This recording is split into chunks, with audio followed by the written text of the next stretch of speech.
মাগুরার সোনাইচণ্ডীতে আসিয়ার দাফন, জানাজায় রাজনীতিক সহ দেশের বিশিষ্টজনরা, ধর্ষকের বাড়িতে আগুন। আসিয়ার ধর্ষকদের দ্রুত বিচারের নির্দেশ প্রধান উপদেষ্টা, ট্রাইব্যুনাল গঠনে আইন সংশোধন রবিবার জানিয়েছেন উপদেষ্টা। বিএনপিকে ধ্বংসের মিশনে লিপ্তদেরকে হুঁশিয়ারি মির্জা আব্বাসের, কিছুদিনের মধ্যেই সংস্কারের চূড়ান্ত প্রস্তাব জানিয়েছেন সালাউদ্দিন আহমেদ।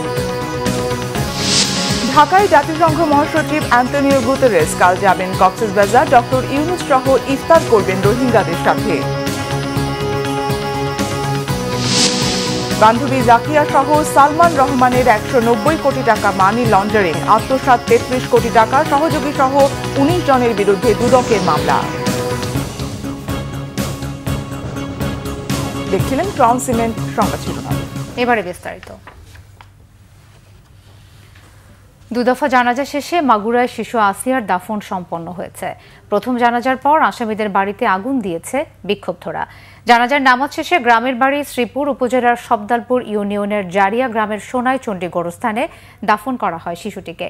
এর আগে সন্ধ্যা 7টার কিছু সময় পর স্থানীয় নোমানী ময়দানে শিশুটির জানাজায় অংশ নেন সর্বস্তরের মানুষ। ইমামতি করেন জেলা জামে মসজিদের পেশ ইমাম মুফতি মাওলানা হাবিবুর রহমান।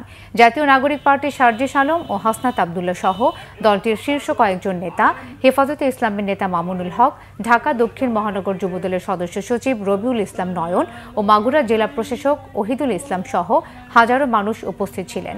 এর আগে সেনাবাহিনীর ব্যবস্থাপনায় হেলিকপ্টারে মাগুরায় নেওয়া হয় আসিয়ার নিথর দেহ। এদিকে স্থানীয় কিছু বিক্ষুব্ধ লোকজন মাগুরা পৌর এলাকায় ধর্ষণে অভিযুক্ত আসামিদের বাড়িতে প্রথমে ভাঙচুর চালায়, পরে অগ্নিসংযোগ করে তারা। এর আগে টানা কয়েকদিন মৃত্যুর সাথে পাঞ্জা লড়ে মৃত্যুর কাছে হার মানে মাগুরার নির্যাতিত শিশু 8 বছরের আসিয়া। ঢাকা সম্মিলিত সামরিক হাসপাতালে চিকিৎসাধীন অবস্থায় দুপুরে তার মৃত্যু হয়। এই ঘটনায় শোক জানিয়েছেন অন্তর্বর্তী সরকারের প্রধান উপদেষ্টা ডক্টর মোহাম্মদ ইউনূস। আসামিদের দ্রুত বিচারের আওতায় আনার নির্দেশও দিয়েছেন তিনি।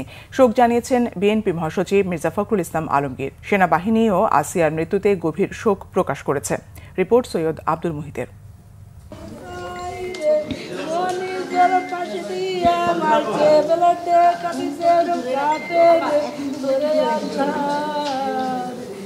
সন্তানের শোকে পাথর মায়ের কান্না যেন থামছে না। যে ক্ষত নিয়ে ঢাকায় আসা তা নিয়ে ফিরতে হচ্ছে তাকে।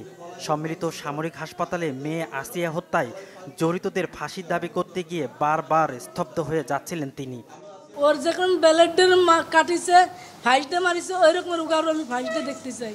ফাইসটা দেখতে চাই ওইরকম ব্যালেটটা যেন উগারও এরকম কাটে, এইটুকু আমার আবদার।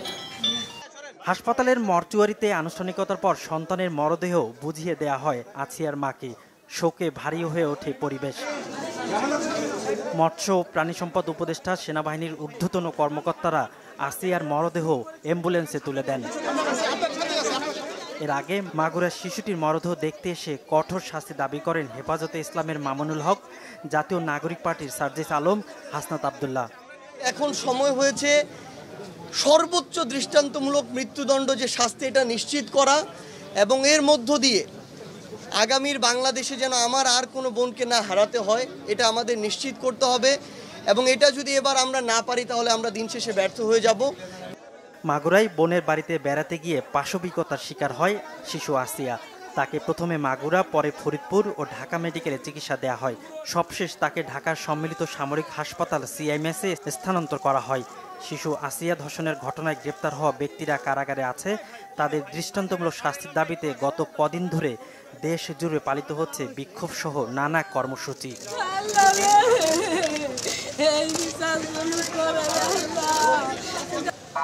সৈয়দ আব্দুল মুহিত, বাংলা ভিশন, ঢাকা। এদিকে ধর্ষণ বিরোধী মঞ্চ সন্ধ্যার পর শিশু আসিয়ার গায়েবানা জানাজা ও প্রতীকী কফিন নিয়ে মিছিল করেছে ঢাকা বিশ্ববিদ্যালয় ক্যাম্পাসে। এছাড়া ছাত্র জনতার ব্যানারে একটি সংগঠন ধর্ষণকারীদের দ্রুত শাস্তির দাবিতে রাজু ভাস্কর্যের সামনে সমাবেশ শেষে ক্যাম্পাসে মশাল মিছিল করেছে। মিছিলটি ঢাকা বিশ্ববিদ্যালয়ের বিভিন্ন এলাকা প্রদক্ষিণ করে। ধর্ষণ বিরোধী মঞ্চের উদ্যোগে সন্ধ্যা 7:30টার দিকে বিশ্ববিদ্যালয়ের ভিসি চত্বরে আসিয়ার গায়েবানা জানাজা হয়। এতে ঢাকা বিশ্ববিদ্যালয়ের উপাচার্য অধ্যাপক ডক্টর নিয়াজ আহমদ খান, ধর্ষণ বিরোধী মঞ্চের নেতাকর্মী সহ সাধারণ শিক্ষার্থীরা যোগ দেন। গায়েবানা জানাজা শেষে ভিসি ধর্ষণকারীদের দৃষ্টান্তমূলক শাস্তি নিশ্চিতের দাবি জানান। পরে প্রতীকী কফিন নিয়ে মিছিল করে সংগঠনটি। ধর্ষণ ও হত্যার প্রতিবাদ এবং ধর্ষকদের সর্বোচ্চ শাস্তির দাবিতে ধর্ষণ বিরোধী মঞ্চ পরে রাজু ভাস্কর্যের সামনে সমাবেশ করে। বক্তারা বলেন, শুধু বিচারের মাধ্যমে ধর্ষণ ও নারী নির্যাতনের সমস্যা সমাধান সম্ভব নয়। এসবের বিরুদ্ধে সামাজিক প্রতিরোধ ও সচেতনতা গড়ে তোলার তাগিদ দেন তারা। তার মৃত্যু আমাদের বিবেককে নাড়িয়ে দিয়ে গেছে, আমাদের ঐক্যবদ্ধ করেছে বিচারের দাবিতে। আমরা আশা করছি দ্রুততম সময়ে এই ভয়াবহ হত্যাকাণ্ডের দ্রুততম সময়ে বিচার হবে, ন্যায্যতা প্রতিষ্ঠিত হবে এবং এই শিশুটির জন্য আমাদের পুরো জাতি, পুরো দেশ দোয়া করছে। আমরা যদি আসলে ধর্ষণকে প্রতিরোধ করতে চাই তাহলে ধর্ষণের বিরুদ্ধে সামাজিক আন্দোলন গড়ে তুলতে হবে। নারীদের হেনস্থা বন্ধ করতে হবে, নারী নির্যাতন, নারী নিপীড়ন বন্ধ করতে হবে। স্বাধীন রাষ্ট্রে আমরা এখনো পরাধীন। দ্রুততম সময়ের মধ্যে আসিয়ার যারা ধর্ষক এবং আসিয়ার যারা হত্যাকারী তাদের যাতে এখানে বিচারের আওতায় আনা হয়। আসিয়া ধর্ষণের মামলার বিচার 7 দিনের মধ্যে শুরু করা হবে বলে জানিয়েছেন আইন উপদেষ্টা ডক্টর আসিফ নজরুল। একই সঙ্গে শিশু ধর্ষণ ও বলাৎকারের বিচার দ্রুত বিচার ট্রাইব্যুনালে করতে রবিবার আইন সংশোধন করা হবে। সচিবালয়ে এক ব্রিফিংয়ে এই তথ্য জানান আইন উপদেষ্টা। বলেন, এই ইস্যুকে কেন্দ্র করে কোনো নৈরাজ্য বরদাস্ত করবে না অন্তর্বর্তী সরকার। রিপোর্ট রিশান নাসরুল্লাহর। মাগুরায় ধর্ষণের শিকার শিশুটির মৃত্যু পরবর্তী বিষয় নিয়ে বৃহস্পতিবার সচিবালয়ে গণমাধ্যমের মুখোমুখি হন আইন উপদেষ্টা আসিফ নজরুল। আসিয়ার মৃত্যুতে শোক জানিয়ে আইন উপদেষ্টা বলেন, সব ঘটনার বিচার রাষ্ট্র করতে পারে না, কিন্তু কিছু দৃষ্টান্ত রাখতে হয়। 7 দিনের মধ্যে ইনশাআল্লাহ যদি আমরা বিচার কাজ শুরু করতে পারি, আমাদের বিচারক ওনারা সর্বোচ্চ দ্রুততার সাথে ন্যায় বিচার নিশ্চিত করে এই বিচার করতে পারবেন। কারণ এখানে এত পারিপার্শ্বিক, এত সাক্ষ্য রয়েছে, ডিএনএ টেস্ট পাওয়া যাবে, তারপর হচ্ছে পোস্টমর্টম রিপোর্ট পাওয়া যাবে। ফলে আমরা আশা করছি খুব দ্রুততম সময়ে এই মামলার বিচার হবে। ইনশাআল্লাহ দোষী সাব্যস্ত হলে দৃষ্টান্তমূলক শাস্তি হবে। সব বিচার রাষ্ট্র করতে পারে না, কিন্তু কিছু কিছু দৃষ্টান্ত স্থাপন করতে পারে। এখানে যে বর্বরতা, যে নির্মমতা, যে পাশবিকতা হয়েছে, এটা শুধু আসিয়ার বিচার না, এটা হচ্ছে আসিয়ার মতো পোটেনশিয়াল যারা ভিকটিম হবে, যারা অতীতে ভিকটিম হয়েছে, তাদের সবার জন্য এটা একটা রক্ষা কবচের কাজ করে। একটা সমাজে একটা মেসেজ দিতে হয় মাঝে মাঝে যে রাষ্ট্র এগুলি জিনিস কোনোভাবেই ক্ষমা করবে না। উপদেষ্টা জানান, শিশু ধর্ষণের বিচার দ্রুত করতে নারী ও শিশু নির্যাতন আইনের সংশোধন করে রবিবার অধ্যাদেশ জারি হতে পারে। নারী ও শিশু নির্যাতন দমন আইনের অধীনে শুধুমাত্র শিশু ধর্ষণ ও বলাৎকারের ঘটনাগুলো দ্রুত উপযুক্ত বিচার নিশ্চিত করার জন্য আমরা স্পেশাল ট্রাইব্যুনাল গঠন করতে যাচ্ছি। ওই স্পেশাল ট্রাইব্যুনাল গঠনের বিধান থাকবে, যে স্পেশাল ট্রাইব্যুনাল কাজ হবে শুধুমাত্র শিশু ধর্ষণ আর বলাৎকারের ঘটনার বিচার করা, যাতে এটা দ্রুত করা যায়, যাতে এখানে সর্বোচ্চ রাষ্ট্রের মনোযোগ দেওয়া যায়। কিন্তু এই ব্যাপারকে কেন্দ্র করে দেশে যারা অন্য নাগরিকদের জন্য ভোগান্তি সৃষ্টি করছে, যারা অস্থিতিশীল পরিবেশ তৈরি করতে চায়, তাদের দিকেও আপনার নজর রাখবেন। মাগুরায় শিশু ধর্ষণের বিষয়ে পদক্ষেপ নেওয়ার ক্ষেত্রে কোনো ঘাটতি ছিল না বলেও দাবি করেন তিনি। এছাড়া শিশু নির্যাতনের আসামিকে জামিন দেওয়ার আদেশটি বাতিল করা হয়েছে বলেও জানান আইন উপদেষ্টা। ফলে আমরা আশাবাদী হওয়ার কারণ আছে আমাদের। রিশান নাসরুল্লাহ, বাংলাভিশন, ঢাকা। নারী ও শিশু নির্যাতনের প্রতিবাদ ও দোষীদের শাস্তির দাবিতে মানববন্ধন করেছে নারী অধিকার আন্দোলন। সকালে জাতীয় প্রেস ক্লাবের সামনে এই মানববন্ধন অনুষ্ঠিত হয়। এতে অংশ নেন বিভিন্ন শ্রেণী পেশার নারীরা। মানববন্ধনে নারী ও শিশু নির্যাতন বন্ধে, বিদ্যমান আইনের কার্যকর প্রয়োগ নিশ্চিত ও দোষীদের আইনের আওতায় এনে দৃষ্টান্তমূলক শাস্তির ব্যবস্থা সহ 6 দফা দাবি তুলে ধরেন বক্তারা। এ সময় 90 দিনের মধ্যে ধর্ষকদের দৃষ্টান্তমূলক শাস্তির জন্য অন্তর্বর্তী সরকারের কাছে দাবিও জানান তারা।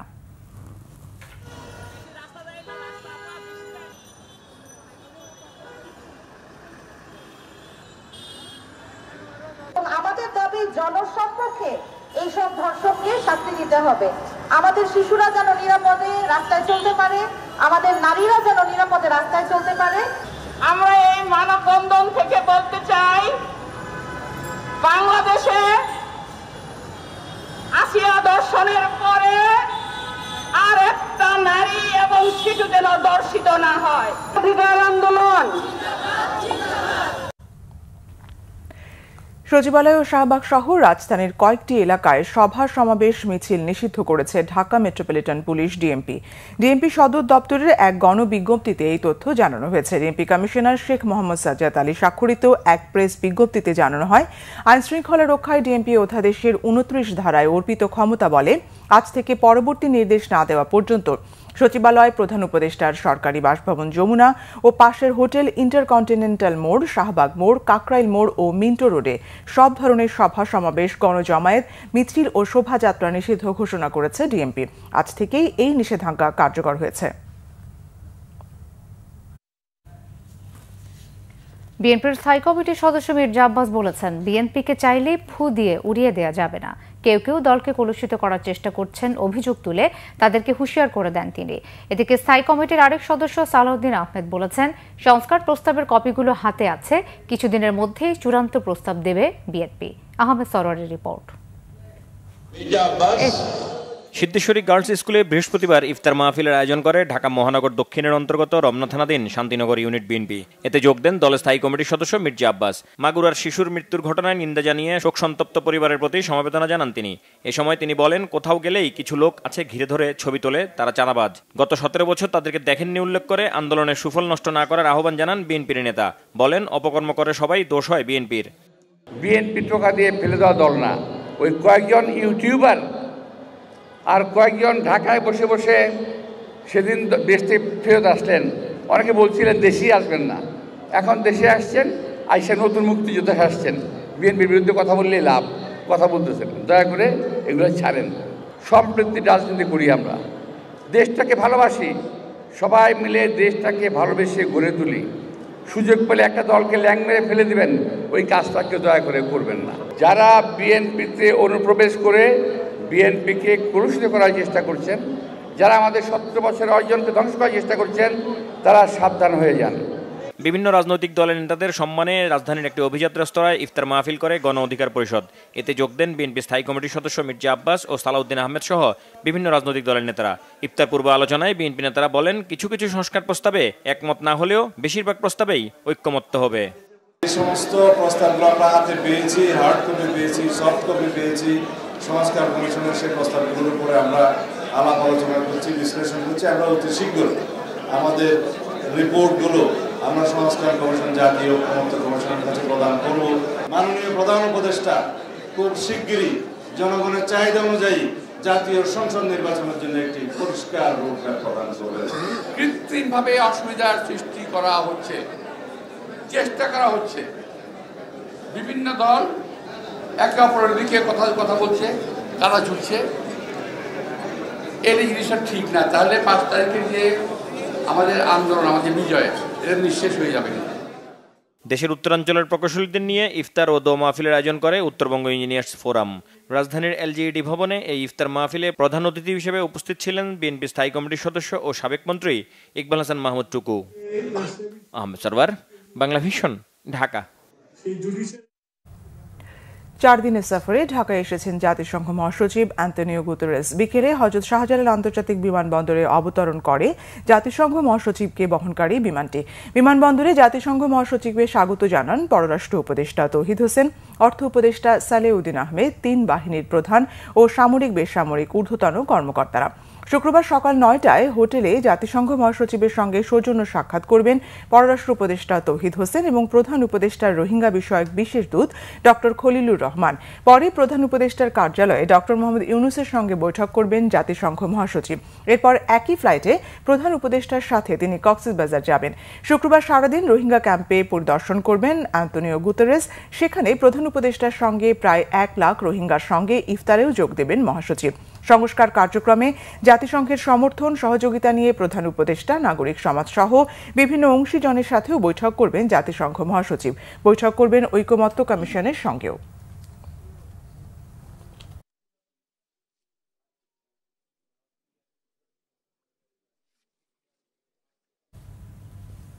প্রধান উপদেষ্টার প্রেস সচিব শফিকুল আলম বলেছেন 2026 সালে এলডিসি গ্রাজুয়েশন করবে বাংলাদেশ। এই কাজে যে চ্যালেঞ্জগুলো আসবে সেগুলো নিয়ে এখন থেকে প্রস্তুতি নেওয়ার কথা বলেছেন প্রধান উপদেষ্টা। এলডিসি থেকে উত্তরণে বাংলাদেশের ভাবমূর্তি আরও বাড়বে বলেও জানান প্রধান উপদেষ্টার প্রেস সচিব।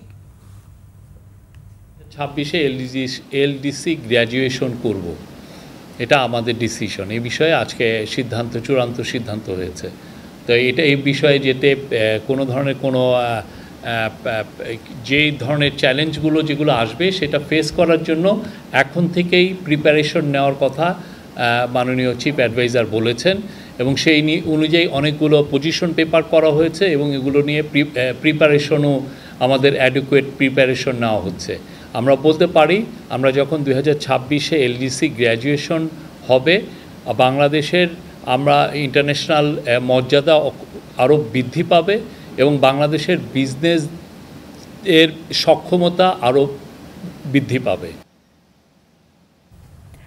190 কোটি টাকা মানি লন্ডারিং এবং 33 কোটি টাকা আত্মসাতের অভিযোগে সালমান এফ রহমান ও তার বান্ধবী জাকিয়া তাজিন সহ 19 জনের বিরুদ্ধে মামলা করেছে দুর্নীতি দমন কমিশন দুদক। সাবেক প্রতিমন্ত্রী মেহের আফরোজ চুমকি এবং বাগেরহাট 1 আসনের সাবেক এমপি শেখ হেলাল উদ্দিন ও তার স্ত্রীর বিরুদ্ধেও মামলা করেছে সংস্থাটি। দুদকের তথ্য বলছে সালমান এফ রহমান ও তার বান্ধবী জাকিয়া তাজিনের স্বার্থ সংশ্লিষ্ট প্রতিষ্ঠান ও ব্যাংকের 19 কর্মকর্তার যোগ সাজসে 33 কোটি টাকা আত্মসাৎ এবং 190 কোটি টাকা মানি লন্ডারিং এর প্রমাণ পাওয়ায় তাদের বিরুদ্ধে দুদক আইনে মামলা করেছে সংস্থাটি।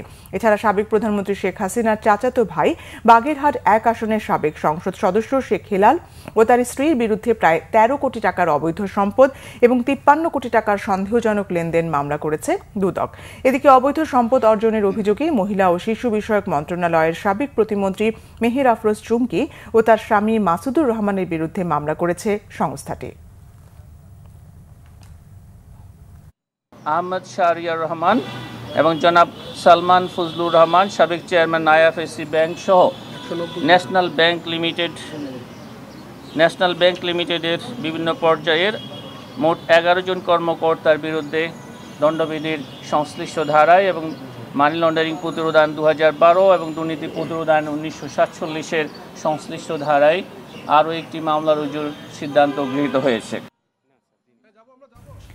যুদ্ধাহত বীর মুক্তিযোদ্ধা বিডিআর হত্যাকাণ্ডে শহীদ পরিবারের সদস্যবৃন্দ এবং জুলাই গণঅভ্যুত্থানে আহত যোদ্ধাদের সম্মানে ইফতার ও নৈশভোজের আয়োজন করেছে সেনাবাহিনী।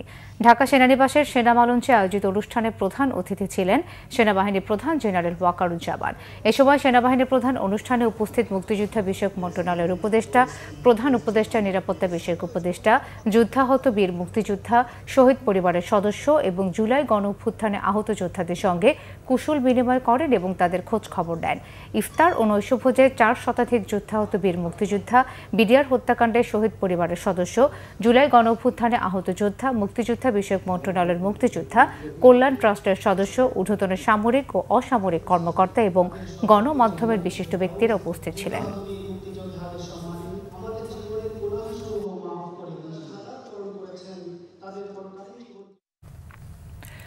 আসিয়াকে ধর্ষণ ও হত্যাকারীদের দৃষ্টান্তমূলক শাস্তির দাবি জানিয়েছেন জামাতে ইসলামীর আমির ডক্টর শফিকুর রহমান।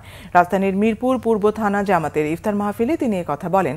দেশে কুরআনের অনুশাসন নেই বলেই আসিয়াদের প্রতিনিয়ত ধর্ষণ ও জীবন দিতে হচ্ছে মন্তব্য করে আসিয়ার শোকাহত পরিবারের সদস্যদের প্রতি গভীর সমবেদনা জানান ডক্টর শফিকুর রহমান। বলেন, কুরআন দিয়ে দেশ পরিচালিত হলে দেশে কোনো অনিয়ম, দুর্নীতি, দুঃশাসন, খুন, ধর্ষণ, অপহরণ কোনো কিছুই থাকবে না। বলেন, জাকাত ভিত্তিক সমাজ প্রতিষ্ঠা হলে দেশ দারিদ্র্যমুক্ত হবে। কোনো যুবক বেকার বা কর্মহীন থাকবে না মানুষে মানুষে ভেদাভেদ বা বৈষম্য। কোরআনের আলোকে যদি দেশটা গড়ে ওঠে, ইনশাআল্লাহ সমাজে দুটো জিনিস থাকবে না। একটি হচ্ছে দুর্নীতি, আর একটা হচ্ছে দুঃশাসন। সুশাসন কায়েম হবে এবং সততার ভিত্তিতে দেশ পরিচালিত হবে। তখন মানুষ তাদের মানবিক অধিকার পাবে, মর্যাদার সাথে বসবাস করবে। যুবকরা কর্মসংস্থানের জন্য অন্য হয়ে ঘুরবে না, রাস্তায় রাস্তায় ভিক্ষুকের চেহারা দেখতে হবে না। ব্যবসায়িক স্বার্থ উদ্ধারে এনবিআরের কর্মকর্তা কর্মচারীদের ঘুষ না দিয়ে তাদের অনিয়ম দুর্নীতি ধরিয়ে দেওয়ার আহ্বান জানিয়েছেন এনবিআর চেয়ারম্যান আব্দুর রহমান খান। দুর্নীতির প্রমাণসহ কেউ হাতে নাতে ধরা পড়লে তদন্ত ছাড়াই এনবিআর কর্মকর্তাকে বরখাস্ত করার হুঁশিয়ারি দেন তিনি। জানান, দিনের পর দিন চলতে থাকা কর অব্যাহতি সুবিধার মেয়াদ আগামী জুনের পর আর বাড়ানো হবে না। আরও জানাচ্ছেন জিয়াউল হক সবুজ। প্রাক বাজেট আলোচনার অংশ হিসেবে দেশের টেক্সটাইল, গার্মেন্টস ও প্লাস্টিক অ্যাক্সেসরিজ সহ বিভিন্ন ব্যবসায়ী সংগঠনের প্রতিনিধিদের সাথে বৈঠকে বসে এনবিআর। বৈঠকে ব্যবসায়ীরা আমদানি রপ্তানিতে নানা প্রতিবন্ধকতার পাশাপাশি ভ্যাট ট্যাক্স ও আমদানি শুল্ক যৌক্তিক পর্যায়ে কমানোর প্রস্তাব দেন। বন্ড জটিলতা ও চোরাচালান সহ বিভিন্ন পর্যায়ে কাস্টমসের হয়রানি বন্ধ করারও দাবি জানান ব্যবসায়ীরা।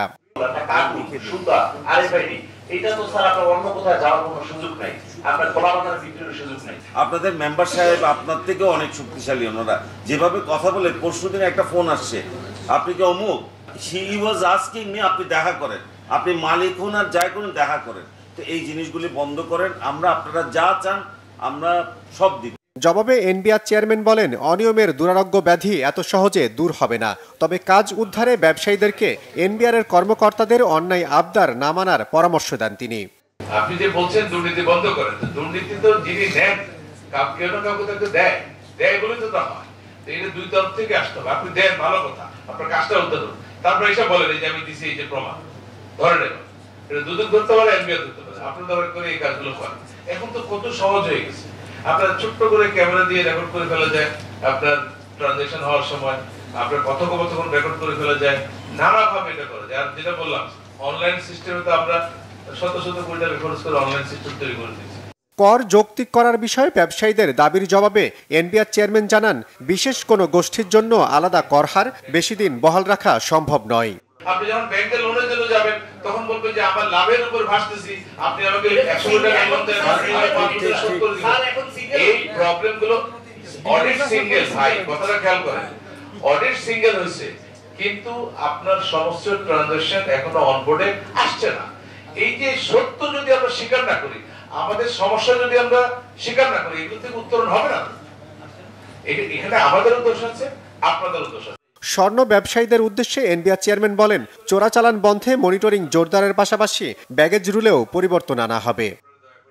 জিয়াউল হক সবুজ, বাংলা ভিশন, ঢাকা। ঐতিহ্যবাহী ভূমধ্যসাগরীয়, আরব্য আর উপমহাদেশীয় সুস্বাদু খাবারের সমারোহ নিয়ে ইফতার সাজিয়েছে হোটেল ওয়েস্টিন ঢাকা।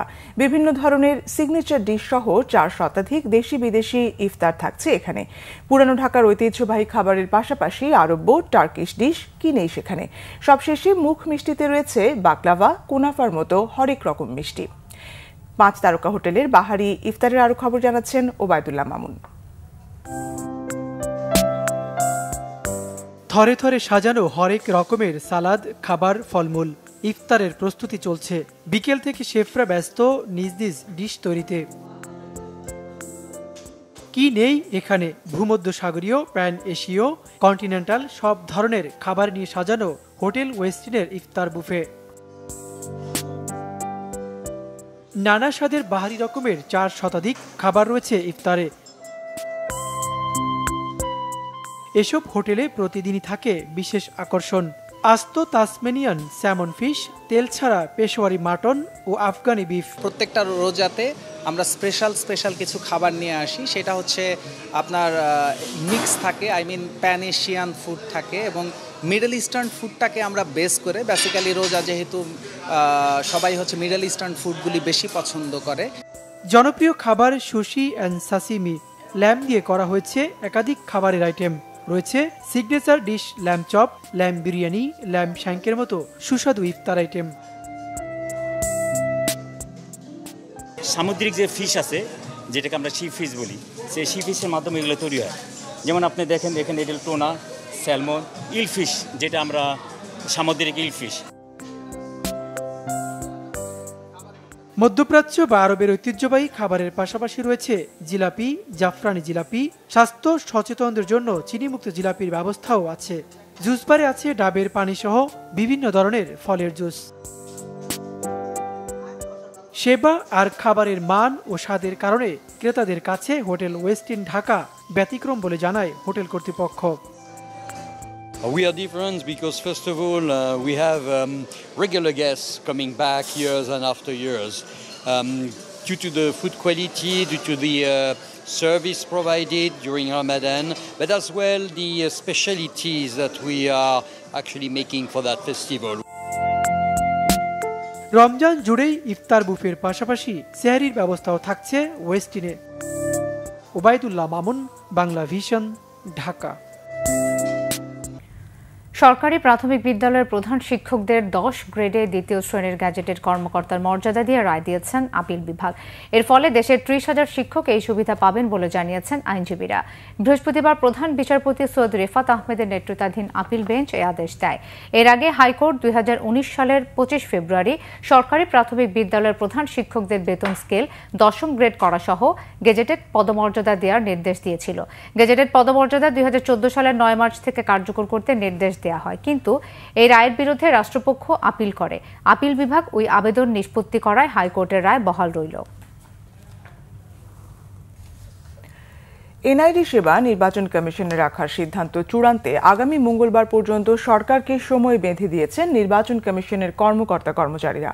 এ সময়ের মধ্যে বিদ্যমান আইন বাতিল করে এনআইডি সেবা সংক্রান্ত আগের আইন বহালের পদক্ষেপ না নিলে সারা দেশে অর্ধদিবস কর্মবিরতি পালনের ঘোষণা দিয়েছেন তারা। রাজধানীর আগারগাঁওয়ে নির্বাচন ভবনের সামনে মানববন্ধন কর্মসূচি থেকে এই ঘোষণা দেন Bangladesh Election Commission Officers Association. বলেন, ভোটারের সব ব্যক্তিগত তথ্যের হেফাজতকারী নির্বাচন কমিশন। এনআইডি নির্বাচন কমিশনেই থাকবে। বর্তমান যে আইন আছে তা বাতিল করে আগের অবস্থায় যেতে হবে। আগামী মঙ্গলবারের মধ্যে দৃশ্যমান কোনো পদক্ষেপ না নিলে 19 মার্চ সারা দেশে সকাল 9টা থেকে দুপুর 12টা পর্যন্ত কর্মবিরতি পালন করা হবে। আওয়ামী লীগের এমপি মন্ত্রী সবাইকে বিচারের আওতায় এনে ডিসেম্বরের মধ্যে নির্বাচনের দাবি জানিয়েছেন বিএনপি চেয়ারপারসনের উপদেষ্টা আমানুল্লাহ আমান। খুলনায় বিএনপির বিভাগীয় মতবিনিময় সভায় তিনি কথা বলেন। আমান বলেন, আওয়ামী লীগের অবৈধ এমপি মন্ত্রী কাউকে ছাড় দেওয়া যাবে না। জাতির প্রত্যাশা তাদের বিচারের মধ্য দিয়ে অন্তর্বর্তীকালীন সরকার দ্রুত একটি নির্বাচনী রোডম্যাপ ঘোষণা করবে।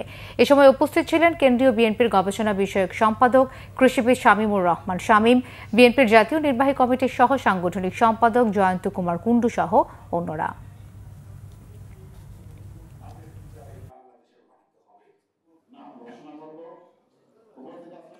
আজকে যে অন্তর্বর্তীকালীন সরকার তারা দ্রুত একটি রোডম্যাপ দেবেন, নির্বাচনী রোডম্যাপ, এবং সেই নির্বাচন মাননীয় প্রধানমন্ত্রী যেটা বলেছেন ডিসেম্বরের মধ্যে নির্বাচন হবে। অবশ্যই বাংলাদেশে ডিসেম্বরের মধ্যে জাতীয় সংসদ নির্বাচন হতে হবে। কুড়ি ফ্যাসিস্ট শেখ হাসিনা যে হত্যাকাণ্ড চালিয়েছে, তারা যেভাবে দেশ পরিচালনা করেছে, তাদের বিচার এই বাংলাদেশের মাটিতে হবে। বিশিষ্ট শিল্প উদ্যোক্তা তত্ত্বাবধায়ক সরকারের সাবেক উপদেষ্টা এপেক্স ফুটওয়্যার ও মিউচুয়াল ট্রাস্ট ব্যাংকের চেয়ারম্যান সৈয়দ মঞ্জুর এলাহির দাফন সম্পন্ন হয়েছে। গতরাতে সিঙ্গাপুর থেকে তার মরদেহ দেশে আসার পর সকালে তার প্রথম জানাজা অনুষ্ঠিত হয় ইস্ট ওয়েস্ট ইউনিভার্সিটিতে। এরপর মরদেহ নেওয়া হয় গুলশানে মিউচুয়াল ট্রাস্ট ব্যাংক প্রাঙ্গণে। সেখানে দ্বিতীয় নামাজে জানাজা অনুষ্ঠিত হয়। জোহরের পর ঢাকার গুলশানে আজাদ মসজিদে হয় তৃতীয় জানাজা। স্বজনদের পাশাপাশি বিশিষ্ট ব্যবসায়ী, রাজনৈতিক নেতৃবৃন্দ, সাংস্কৃতিক ব্যক্তিত্ব, শুভানুধ্যায়ীদের বিনম্র শ্রদ্ধায় আরেকবার সিক্ত হন এই সব্যসাচী শিল্পোদ্যোক্তা। এরপর বনানী কবরস্থানে দাফন করা হয় দেশের শিল্প ও আর্থিক খাতের প্রবাদ প্রতিম ব্যক্তিত্ব সৈয়দ মঞ্জুর এলাহিকে। সিঙ্গাপুরে চিকিৎসাধীন অবস্থায় বুধবার সকালে 83 বছর বয়সে মারা যান সৈয়দ মঞ্জুর এলাহি। বাহারি সব খাবার নিয়ে বেশিরভাগ মানুষ যখন পরিবারের সাথে বসে ইফতারের অপেক্ষায় থাকেন, তখনও রাজধানীবাসীকে নিরাপদে ঘরে ফেরাতে সড়কে ঘাম ঝরাচ্ছেন ট্রাফিক পুলিশের সদস্যরা। দিনভর রোজা রেখে এমন কষ্টসাধ্য কাজের পর রাস্তার উপর দাঁড়িয়ে বা পাশে কোথাও বসেই ইফতার সারতে হয় পুলিশ সদস্যদের। আরো জানাচ্ছেন শুভ খান। মাথার উপর প্রখর রোদ আর রোজা পালন করে সারাদিনই এভাবে হাত নাড়িয়ে ট্রাফিক নিয়ন্ত্রণ করতে হয় ডিএমপির ট্রাফিক পুলিশ সদস্যদের। আর গাড়ি চালকদের অসহনীয় হর্নের শব্দে তাদের রোজার কষ্টকে বাড়িয়ে দেয় কয়েক গুণ। অফিস টাইম শেষ, পরিবারে ফিরতে শুরু তোড়ঝোড়। স্বজনরা অপেক্ষায় আছেন ইফতারির খাবার সাজিয়ে। ঘরমুখ নগরবাসীকে গন্তব্যে পৌঁছে দিতে প্রতিটি মোড়ে অক্লান্ত পরিশ্রম এসব পুলিশ কর্মকর্তাদের। শত ইচ্ছে থাকলেও পরিবারের সাথে ইফতার করা হয়ে ওঠে না এই মানুষগুলোর।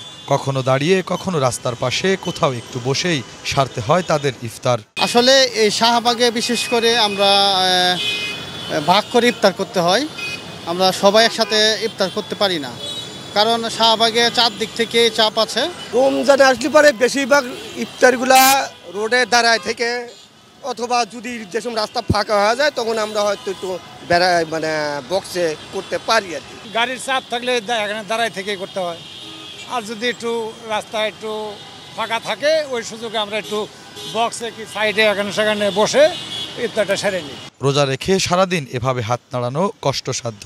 তার উপর প্রতিটি ট্রাফিক পুলিশ সদস্যদের বয়স 50 ঊর্ধ্ব, কারো 2 যুগ, কারো আবার 1 যুগেরও বেশি সময় এই সড়কেই কাটছে। যদিও এখন যানজটের মধ্যে নিজেদের অভ্যস্ত করে নিয়েছেন তারা। বিভিন্ন প্রতিকূলতার কারণে সেটা রাস্তায়ও ইফতার করতে হয় অনেক সময়, এই জন্য এই কষ্টটা আর লাগে না যে ইফতার পরিবারের সাথে করতে পারলাম না। ইফতারের আগ মুহূর্ত সড়কে তীব্র যানজটে থাকা নগরবাসীকে তাদের পরিবারের সাথে ইফতার করাতে নিরলসভাবে কাজ করেন ট্রাফিক পুলিশের সদস্যরা। রাস্তায় প্রেশার থাকা অবস্থায় তো আমরা আমাদের রাস্তা ছেড়ে বাসায় যায় ইফতার করা আমাদের পক্ষে সম্ভব হয় না। এটা আমাদের পরিবারের সদস্যরাও মেনে নিছে, আর আমাদের মানসিক প্রস্তুতিও আছে। নগরবাসীকে তাদের গন্তব্যে পৌঁছে দিতে প্রতিটি সড়কই পরিষ্কার রাখতে হয়, তাদের ইফতার করতে হয় রাস্তার উপরে দাঁড়িয়ে বা সাইডে কোথাও বসে। ইচ্ছা থাকলেও পরিবারের সাথে কখনো ইফতার করা হয়ে ওঠে না এ সকল পুলিশ সদস্যদের। শুভ খান, বাংলা ভিশন, ঢাকা। ঈদ কেনাকাটা বেশ জমেছে সাভারের বিপণী বিতানগুলোতে। দাম নিয়ে তেমন অভিযোগ নেই ক্রেতাদের। চাহিদা কম থাকায় মার্কেটগুলোতে কমেছে ভারতীয় পোশাক, সেই জায়গা কিছুটা দখলে নিয়েছে পাকিস্তান। সাভার প্রতিনিধি নাজমুল হুদা শাহিনের তথ্য ছবিতে desk report. Savar new market, city centre, জাতীয় দৃষ্টি প্রতিবন্ধী সংস্থা মার্কেট, রাজ্জাক প্লাজা সহ শপিং মলগুলোতে ক্রেতাদের ভিড়। সকাল থেকে রাত পর্যন্ত চলছে বেচাকেনা। নান্দনিক ডিজাইনের বৈচিত্র্যময় পোশাকে সাজানো হয়েছে বিভিন্ন শোরুম।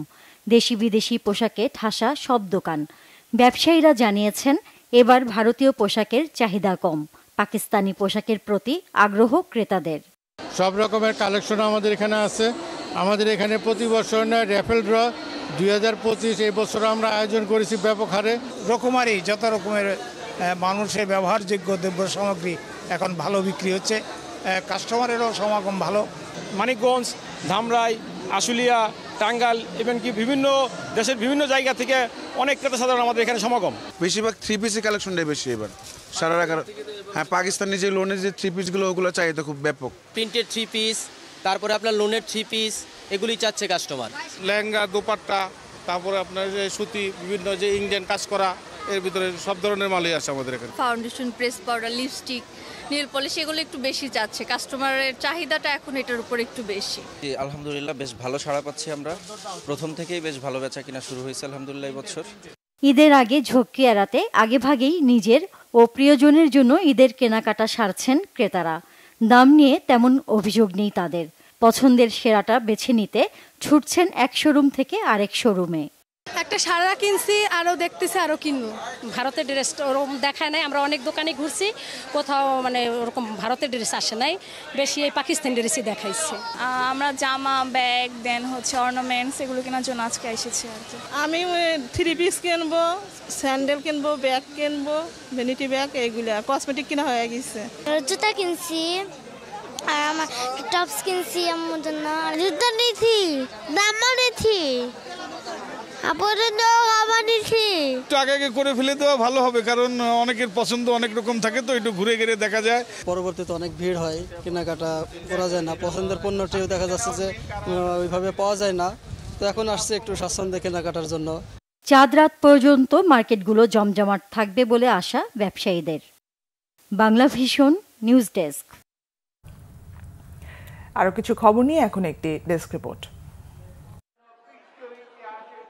বিএনপির স্থায়ী কমিটির সদস্য ডক্টর আব্দুল মঈন খান বলেছেন, নতুন বাংলাদেশে গণতন্ত্র ফিরে আসুক। আশাবাদ জানান, সুষ্ঠু নিরপেক্ষ নির্বাচনের মাধ্যমে 12 কোটি ভোটার যেন যাকে খুশি তাকে ভোট দিতে পারে। সন্ধ্যায় নরসিংদী বড়বাজার বণিক সমিতির দোয়া ও ইফতার মাহফিলে প্রধান অতিথির বক্তব্যে তিনি কথা বলেন। যারা চাঁদাবাজি ও দখলবাজির সঙ্গে যুক্ত থাকবে, বিএনপিতে তাদের কোনো ঠাঁই নেই বলেছেন বিএনপির কেন্দ্রীয় নেতা ও সাবেক এমপি হাবিবুল ইসলাম হাবিব। সাতক্ষীরার কলারোয়ার ধানদিয়ায় বেগম খালেদা জিয়া কলেজ মাঠে জয়নগর ইউনিয়ন বিএনপির ইফতার মাহফিলে প্রধান অতিথির বক্তব্যে তিনি একথা বলেন। বিএনপি চেয়ারপারসন বেগম খালেদা জিয়ার সুস্থতা ও ভারপ্রাপ্ত চেয়ারম্যান তারেক রহমানের দীর্ঘায়ু কামনায় ইফতার ও দোয়া মাহফিল হয়েছে ফরিদপুরে। যুবদলের কেন্দ্রীয় কমিটির সাবেক সহসভাপতি মাহবুবুল হাসান ভুইয়া পিঙ্কুর উদ্যোগে গোয়ালচামটের বাসভবনে এর আয়োজন করা হয়। ইফতার পূর্ব সংক্ষিপ্ত আলোচনায় মাহবুব হাসান ভুইয়া পিঙ্কু বলেন, স্বৈরাচার পতনের দীর্ঘ 7 মাস পরেও একটি স্থিতিশীল পরিস্থিতির মধ্যে যেতে পারছে না দেশ। দ্রুত সময়ের মধ্যে নির্বাচন দেওয়ার আহ্বান জানান তিনি। 5 শতাধিক হতদরিদ্রের মাঝে ইফতার ও উপহার সামগ্রী বিতরণ করেছে খাগড়াছড়ি সেনা region. Cantonment public school and college মাঠে রিজিয়ন কমান্ডার ব্রিগেডিয়ার জেনারেল শরীফ মোহাম্মদ আমান হাসান এই ইফতার ও ঈদ সামগ্রী বিতরণ করেন। ফ্যাসিস্ট সরকারের নিয়োগকৃত বিএফডিসির ব্যবস্থাপনা পরিচালকের চুক্তি বাতিলের দাবি জানিয়েছেন চিত্রনায়ক আশরাফুদ্দিন আহমেদ উজ্জ্বল। বৈষম্যহীন চলচ্চিত্র স্বার্থ সংরক্ষণ কমিটি আয়োজিত সংবাদ সম্মেলনে সভাপতিত্ব করেন চিত্র পরিচালক বদিউল আলম খোকন। এতে উপস্থিত ছিলেন বিএনপির কেন্দ্রীয় নেতা ও প্রযোজক এম এ মালেক, জাসাস কেন্দ্রীয় কমিটির সদস্য সচিব জাকির হোসেন রোকন, সম্মিলিত সাংস্কৃতিক জোটের মহাসচিব রফিকুল ইসলাম সহ চলচ্চিত্র অঙ্গনের আরও অনেকে। বিএনপির যুগ্ম মহাসচিব সৈয়দ ইমরান সালি প্রিন্স বলেছেন, অহেতুক নির্বাচন আয়োজনে দেরি হলে ফ্যাসিস্ট এবং আধিপত্যবাদী শক্তি নতুন করে ষড়যন্ত্রের সুযোগ পাবে। ময়মনসিংহের হালুয়াঘাটের দুরাইলে বিএনপি ও অঙ্গ সহযোগী সংগঠনের দোয়া ও ইফতার মাহফিলে প্রধান অতিথির বক্তব্যে তিনি একথা বলেন। প্রিন্স আরও বলেন, গণ অভ্যুত্থানে পালিয়ে যাওয়া আওয়ামী লীগ নেতারা বিদেশি গণমাধ্যমে বিভ্রান্তিকর, অসত্য এবং উস্কানিমূলক বক্তব্য দিয়ে দেশের রাজনৈতিক পরিস্থিতিকে উত্তপ্ত করার চেষ্টা করছে। গ্র্যান্ড ইফতার, মেজবান ও বর্ণিল মিলন মেলা করেছে প্রেসিডেন্সি ইউনিভার্সিটি। যমুনা ফিউচার পার্কের মুঘল ও মহল হলে 2 দিনব্যাপী এ আয়োজনে প্রেসিডেন্সি ইউনিভার্সিটির বোর্ড অব ট্রাস্টির চেয়ারম্যান আবু সাইদ চৌধুরী, উপাচার্য professor doctor Abdul Mannan Chowdhury, principal adviser professor doctor Mohammad Anwarul Kabir, treasurer professor HM. Faruk Ahmed ও রেজিস্ট্রার সাকির হোসাইন সহ বিভিন্ন অনুষদের ডিনবৃন্দ, পরীক্ষা নিয়ন্ত্রক, বিভিন্ন বিভাগের বিভাগীয় প্রধান ও কর্মকর্তা কর্মচারীরা উপস্থিত ছিলেন। Banglavision news desk. এই ছিল এখনকার মতো। পরের সংবাদ রাত 1টায় দেখার আমন্ত্রণ রইল। ধন্যবাদ। শুভরাত্রি।